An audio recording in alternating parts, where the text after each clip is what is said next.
Hello everyone, welcome back to my channel AG chem.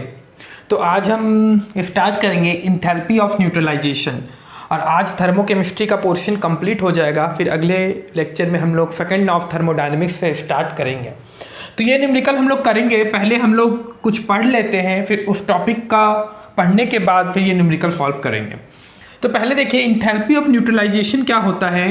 तो देखिए enthalpy change accompanying the formation of 1 mole of H2O by combination of 1 mole of H plus and 1 mole of OH minus furnished by acid and base respectively. ठीक है, तो neutralisation मतलब आप लोग समझ रहे हैं, जब एसिड और बेस को मिला दीजिएगा तो वाटर मॉलिक्यूल का फॉर्मेशन होता है। ठीक है, एसिड बेस को मिला के सॉल्ट प्लस वाटर मिलता है, फिर न्यूट्रलाइजेशन रिएक्शन बोलते हैं।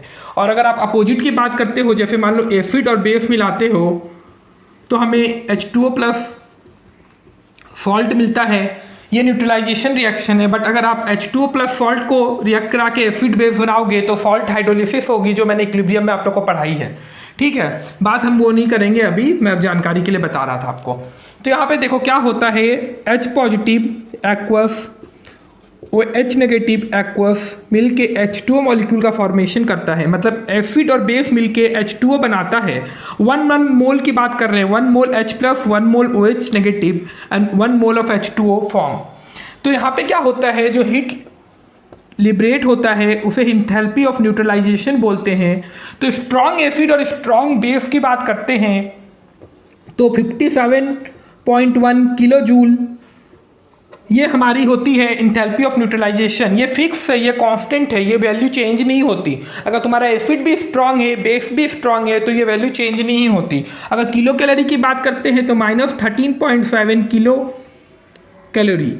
ठीक है, तो ये वैल्यू फिक्स है। तो देखिए आप क्या होता है, अगर मान लीजिए हम लोग वीक एसिड लेते हैं, अगर वीक एसिड ले लेते हैं और स्ट्रॉन्ग बेस लेते हैं, या वाइस वर्सा अगर आप स्ट्रॉन्ग एसिड और वीक बेस ले लीजिएगा, तो जो हमारा वैल्यू होगा इंथैल्पी ऑफ न्यूट्रलाइजेशन उसकी लेस नेगेटिव वैल्यू आती है। क्योंकि बताऊंगा क्योंकि देखो क्या होता है, मैग्नीट्यूड की बात करते हैं हम लोग तो उसका मैग्नीट्यूड कम आता है। सपोज कीजिए मान लो आ गया, मान लो 56.1 किलो जूल आ गया। तो ऐसा क्यों होता है वो बता देता हूँ। देखो वीक एसिड, देखो स्ट्रॉन्ग एसिड और स्ट्रॉन्ग बेस तो कंप्लीटली आयोनाइज्ड हो जाता है, ये हम लोग पढ़ चुके हैं।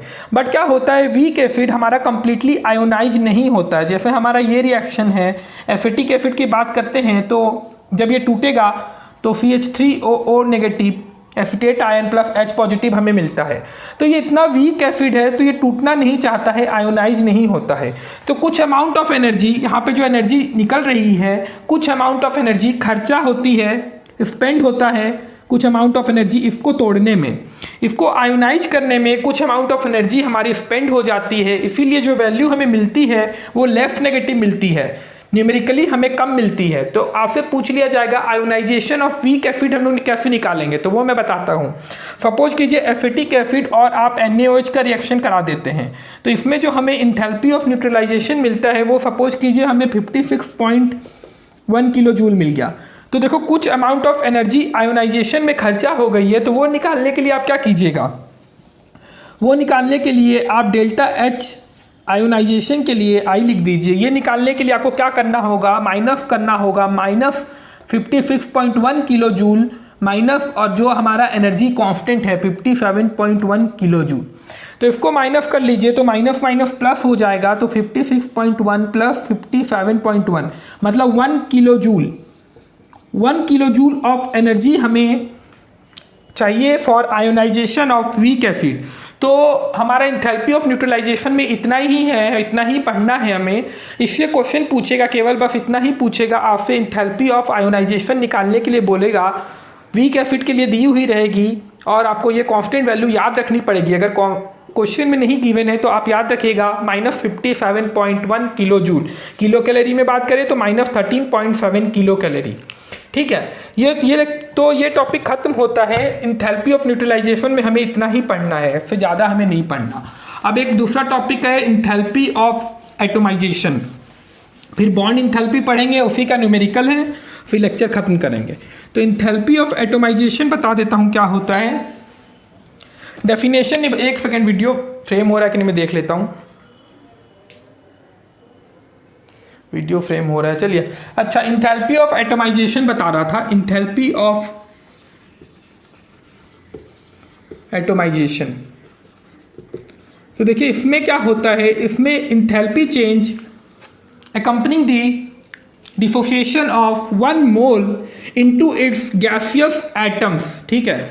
देखिए सपोज कीजिए अगर मैं बात करता हूँ 1 मोल ऑफ H2 अपने गैसियस एटम में कन्वर्ट हो रहा है, तो ये क्या हो रहा है, इंथैल्पी ऑफ एटोमाइजेशन बोलेंगे इसको। इंथैल्पी ऑफ एटोमाइजेशन रिप्रेजेंट कैसे करेंगे, ए डेल्टा एच ए और नॉट, ठीक है। अगर मैं तुमसे बात करता हूँ तो तुम ये भी बोल सकते हो ये भी इंथैल्पी ऑफ एटोमाइजेशन है। और ध्यान देना ये एक और चीज़ है, कौन सी इंथैल्पी है ये, देखो सॉलिड टू गैस कन्वर्ट हो रहा है तो ये तुम्हारा इंथैल्पी ऑफ सब्लिमेशन भी कहलाता है, ये इंथैल्पी ऑफ सब्लिमेशन भी कहलाता है। अगर मैं तुमसे पूछता हूँ मीथेन के लिए तो मीथेन का इंथैल्पी ऑफ एटोमाइजेशन ये होगा, ये मीथेन के लिए इंथैल्पी ऑफ एटोमाइजेशन है। ध्यान दीजिएगा लैटिस इंथैल्पी में हम लोग क्या कर रहे थे, यहाँ पे हम लोग आयंस के फॉर्म में लिख रहे थे, बट यहाँ ध्यान दीजिएगा enthalpy change when 1 mole completely dissociate और completely converted into gaseous atoms, ठीक है। ये आयंस नहीं है, ध्यान दीजिएगा अपने गैसियस एटम्स में कन्वर्ट हो रहा है, तो ये इंथैल्पी ऑफ एटोमाइजेशन है, ठीक है। इंथैल्पी ऑफ एटोमाइजेशन में इतना ही पढ़ना है, बस इतना ध्यान रखना है कि इंथैल्पी ऑफ एटोमाइजेशन क्या होता है, क्योंकि इसकी ज़रूरत हमें पड़ेगी बॉन्ड इंथैल्पी जब अभी हम पढ़ेंगे तब। तो देखो बॉन्ड इंथैल्पी स्टार्ट करता हूँ। बॉन्ड इंथैल्पी क्या होती है, देखो कोई भी केमिकल रिएक्शन होता है तो हमें पता है कि एनर्जी वहाँ पे चेंज होती है। अगर मान लो बॉन्ड बन रहा है तो एनर्जी बाहर निकलेगी, और अगर बॉन्ड को तोड़ना है तो एनर्जी वहाँ देनी पड़ती है। तो बॉन्ड डिसोसिएशन इंथैल्पी भी इसमें आता है। पहले हम लोग बात करते हैं बॉन्ड इंथैल्पी की, तो इसमें हमें दो चीज़ें पढ़नी है। पहले पढ़नी है हमें बॉन्ड डिसोसिएशन इंथैल्पी। तो बॉन्ड डिसोसिएशन इंथैल्पी देखो नाम से समझ में आ रहा है, बॉन्ड डिसोसिएशन इंथैल्पी मतलब एक मोल बॉन्ड को तोड़ने में तुम्हें कितनी एनर्जी देनी पड़ेगी, सप्लाई करनी पड़ेगी, उसे ही बॉन्ड डिसोसिएशन इंथैल्पी बोलते हैं।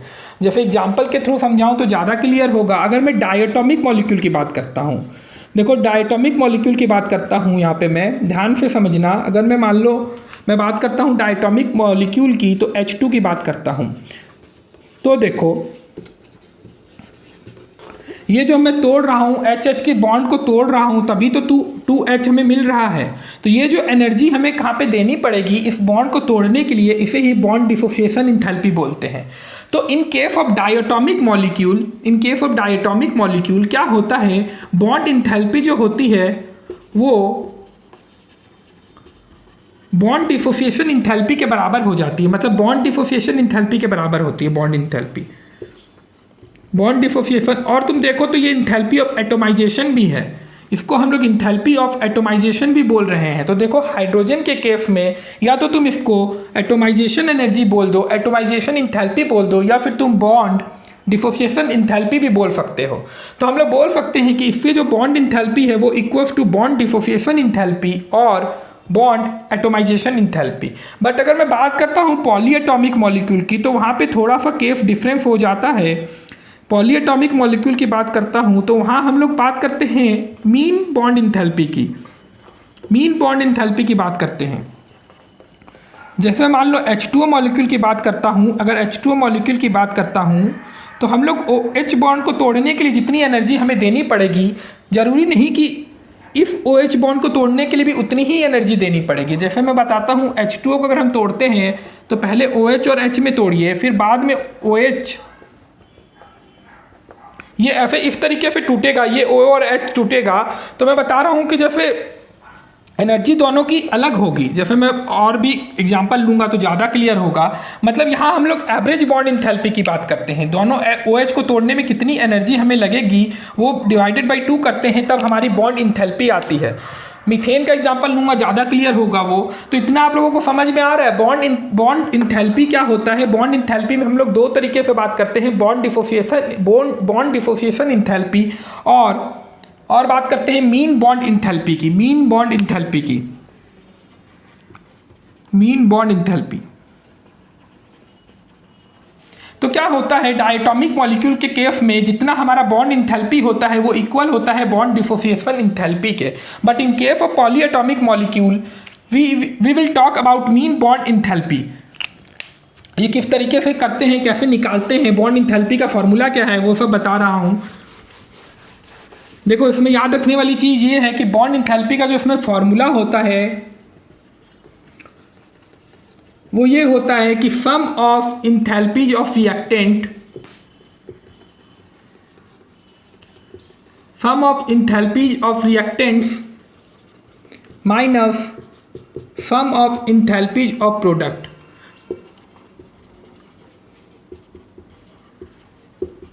देखो यहाँ पे बताने वाली चीज़ ये है कि हम लोग जो भी इंथैल्पी पढ़ रहे थे, कैलकुलेट करते थे, वो हमेशा हम लोग प्रोडक्ट माइनस रिएक्टेंट करते थे, हमेशा प्रोडक्ट माइनस रिएक्टेंट करते थे। बट यहाँ पे केस डिफरेंट है, यहाँ रिएक्टेंट की इंथैल्पी माइनस प्रोडक्ट की इंथैल्पी कर रहे हैं। तो बस यही चीज़ याद रखनी है, बॉन्ड इंथैल्पी के केस में डिफरेंट हो जाता है केस।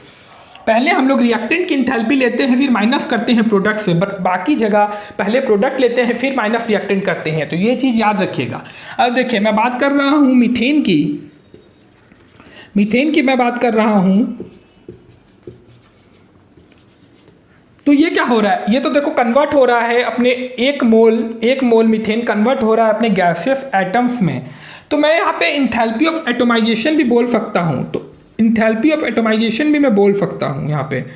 तो इसकी अगर मैं मीन बॉन्ड इंथैल्पी की बात करता हूँ, अगर मैं तुमसे इससे बॉन्ड इंथैल्पी पूछ लेता हूँ तो तुम ये बोल सकते हो कि enthalpy of atomization divided by 4, क्योंकि यहाँ पे कार्बन के साथ हाइड्रोजन के कितने बॉन्ड बन रहे हैं, 4 बॉन्ड बन रहे हैं। मतलब एक बॉन्ड का अगर हमें निकालना है, एक CH बॉन्ड का हमें निकालना है तो हमें डिवाइडेड बाई 4 करना पड़ेगा।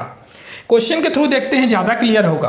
तो चीज़ें इतनी ही है, अगर मान लो आपको इंथैल्पी ऑफ फॉर्मेशन दिया हुआ है तो आप उससे भी कैलकुलेट कर सकते हैं। ध्यान आपको ये रखना है कि CH4 गैसियस से C गैसियस और 4 हाइड्रोजन, ये भी गैसियस है फिजिकल स्टेट, ये बन रहा है। आपको कोई भी इंथैल्पी दी जाए आप रीअरेंज करके यहाँ तक पहुँच जाइएगा।